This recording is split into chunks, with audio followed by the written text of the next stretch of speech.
Assalamualaikum murid-murid Ibu. Kita berjumpa lagi pada sesi pembelajaran Bahasa Indonesia. Pada pertemuan ini kita akan membahas tentang teks persuasi.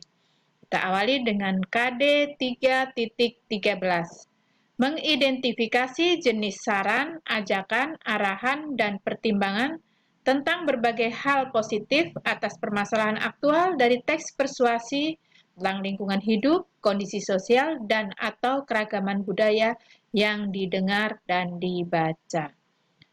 Tujuan pembelajarannya adalah setelah mengikuti kegiatan pembelajaran ini, kalian diharapkan dapat menjelaskan jenis saran, ajakan, arahan, dan pertimbangan tentang berbagai hal positif atas permasalahan aktual dari teks persuasi tentang lingkungan hidup, kondisi sosial, dan/atau keragaman budaya. Yang kedua, menjelaskan pengertian dan isi teks persuasi. Dan yang ketiga, mengidentifikasi ajakan, arahan, saran, atau pertimbangan dalam teks persuasi. Pertama, Ibu jelaskan tentang jenis saran, ajakan, arahan, dan pertimbangan.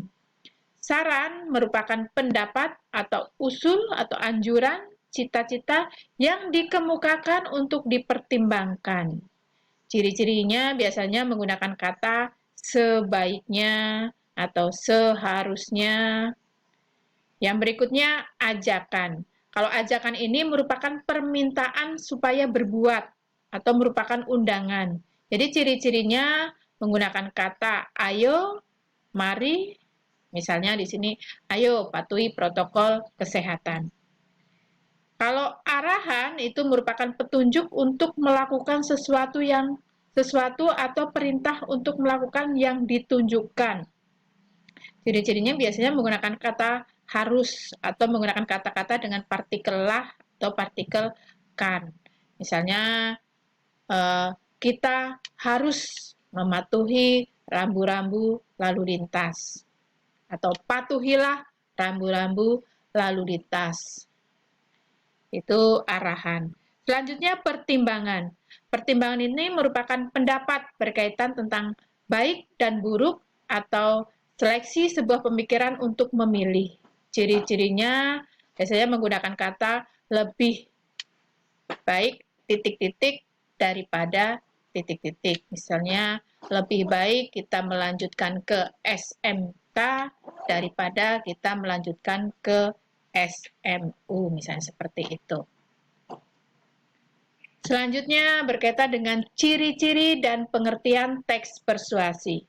Ciri-ciri teks persuasi meliputi yang pertama, memiliki tujuan untuk memengaruhi pembaca agar melakukan hal yang penulis inginkan.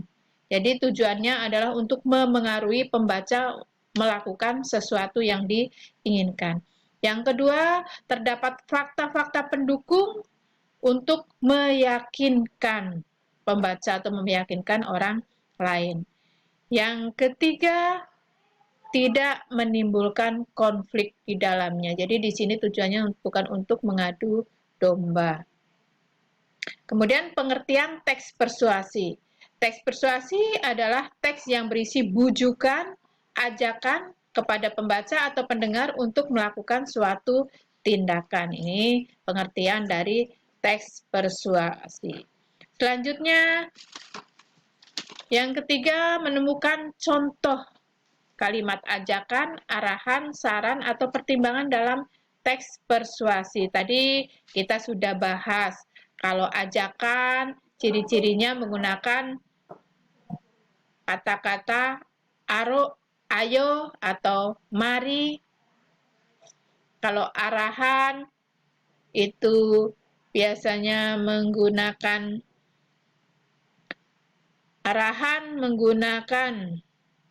kata-kata harus atau kata-kata yang terdapat partikel lah atau kan.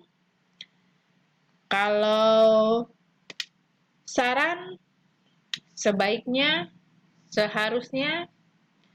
Kalau pertimbangan, lebih baik daripada titik-titik. Nah, kita cari di sini.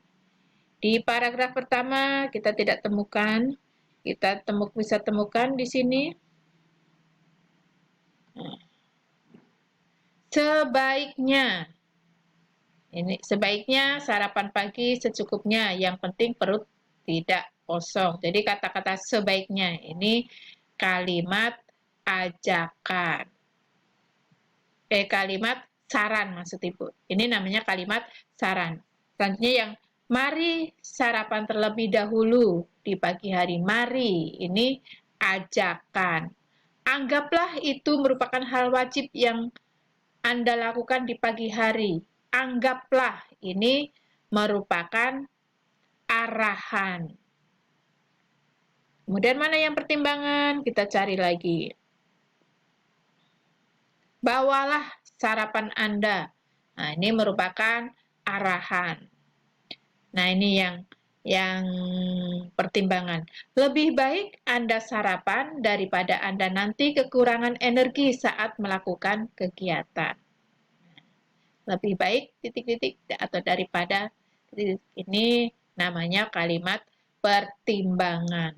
Ayo biasakan sarapan pagi, ini kalimat ajakan. Jadi kita sudah bisa menemukan kalimat ajakan, arahan, saran, atau pertimbangan dalam teks persuasi. Jadi inilah materi pada pertemuan hari ini, dan Ibu akhiri dengan mengucap wassalamualaikum warahmatullahi wabarakatuh.